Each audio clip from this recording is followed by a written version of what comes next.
اور اب غور کیجئے آگے چل کے کیا ہوا کہ یہ بات سارے یافا میں مشہور ہو گئی، یہ بات سارے یافا میں مشہور ہو گئی اور بطیرے خداوند پر ایمان لے آئے، بطیرے خداوند پر ایمان لے آئے۔ اب آپ غور کیجئے کہ پطرس، خاص طور پہ پولس اور باقی لوگ جو ہیں، ان کی خدمت سے، ان کے کاموں سے، ان کی خدمت سے بہت سارے لوگ مسیح کے پاس آ رہے تھے، لیکن یہاں پہ طبیطہ کا ذکر ہے جس کی خدمت کی وجہ سے بہت سارے لوگ خداوند کے پاس آئے، اور پھر جب موجزانہ طور پر وہ جی اٹھی تو اس کے بعد اس کی شہرت، اس کی سارا واقعہ جو ہے وہ پورے علاقے میں، پورے یافا میں پھیل گیا، اور بہت سارے لوگ اس کی خدمت کی وسیلے سے اور خدا کی قدرت کے وسیلے سے خداوند پر ایمان لے آئے۔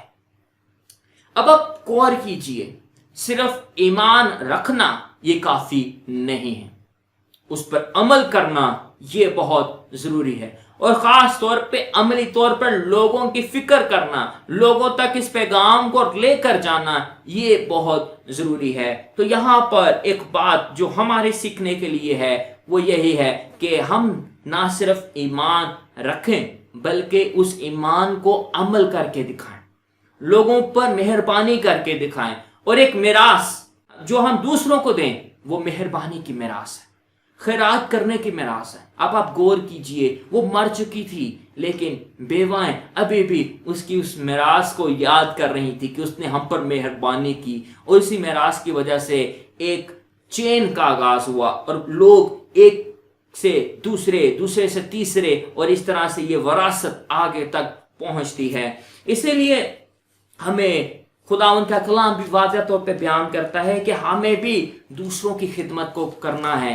اسی لیے مرکز کی انجیل اس کا 10واں باب اور اس کی 21ویں آیت میں واضح طور پہ لکھا ہے کہ ایک مسیحی کو کس طرح سے زندگی گزارنی ہے۔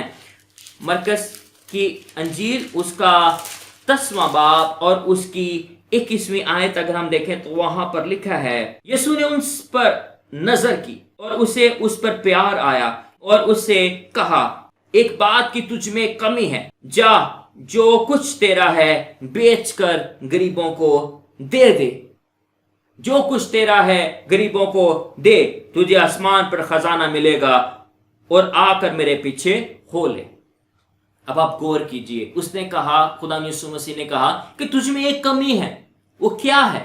کہ تو اپنی برکت کو غریبوں کے ساتھ نہیں بانٹتا، تو اپنی مہربانی کو غریبوں کے ساتھ نہیں بانٹتا۔ تو اگر وہ کہتے ہیں، خداوند نے اس کو سکھایا کہ ایک مالدار آدمی جو خداوند کے پاس آیا، اس نے کہا کہ میں کس طرح سے میں اور خداوند میں مضبوط ہو سکتا ہوں، اس نے کہا کہ میں کس طرح سے ہمیشہ کی زندگی کا وارث بن سکتا ہوں، تو پھر خداوند نے کہا کہ تجھ میں ایک کمی ہے، تجھ میں ایک کمی ہے، وہ کیا ہے؟ کہ تو مالدار ہے۔ یہ کمی نہیں ہے، مالدار ہونا کبھی نہیں ہے کمزوری نہیں ہے، امیر ہونا کمزوری نہیں ہے، لیکن اس میں دوسروں کو شامل نہ کرنا، اس برکت کو دوسروں کے ساتھ نہ بانٹنا، خیرات نہ کرنا، دوسروں کی مدد نہ کرنا، یہ ایک بہت بڑی کمی تھی جو اس شخص میں نظر آتی ہے۔ اور وہ خداوند نے کہا کہ جا ایسا کر اور تجھے آسمان پر خزانہ ملے گا۔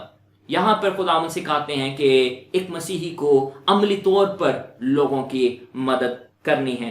اور اسی کے ساتھ ساتھ اگر ہم غلطیوں کے نام پولس رسول کا خط دیکھیں، اس کا 5واں باب اور اس کی 22ویں آیت سے لے کے 23ویں آیت میں خدا کے جو پھل ہیں، یعنی روح کے جو پھل ہیں، وہ یہاں پر ہمیں نظر آتے ہیں۔ تو لکھا ہے 22ویں آیت سے، مگر روح کا پھل محبت، خوشی، اطمینان، تحمل، مہربانی۔ اب آپ غور کیجئے، مہربانی کرنا یہ روح کا پھل ہے۔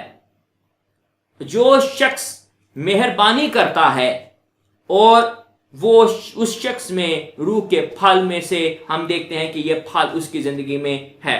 اس کے بعد آگے لکھا ہے، نیکی، ایمانداری، حلم، پرہیزگاری، ایسے کاموں کی کوئی شریعت مخالف نہیں ہے۔ تو یہاں پہ واضح طور پہ ہم دیکھتے ہیں کہ مہربانی کرنا ایک خدا کا یوں کہہ سکتے ہیں ایک خدا کی برکت ہے، ایک نعمت ہے جو خدا ہمیں دیتا ہے۔ تو اسی طرح سے دوسروں کی مدد کرنا یہ آج ہمارے لیے بہت ضروری ہے۔ امید ہے کہ یہ خیال آپ کے لیے اور تمام سننے والوں کے لیے برکت کا وسیلہ بنا ہوگا۔ اسی طرح سے اگر آپ کو یہ ویڈیو اچھی لگے تو ویڈیو کو ضرور لائک کر دیں، ہمارے چینل کو سبسکرائب کر لیں اور بیل آئیکن کو کلک کریں تاکہ ہر آنے والی ویڈیوز آپ کو سب سے پہلے ملتی رہیں. دیکھتے رہیں، سیکھتے رہیں اور عمل کر کے دوسروں کو سکھاتے رہیں. بہت شکریہ. خداوند آپ کو برکت بخشے.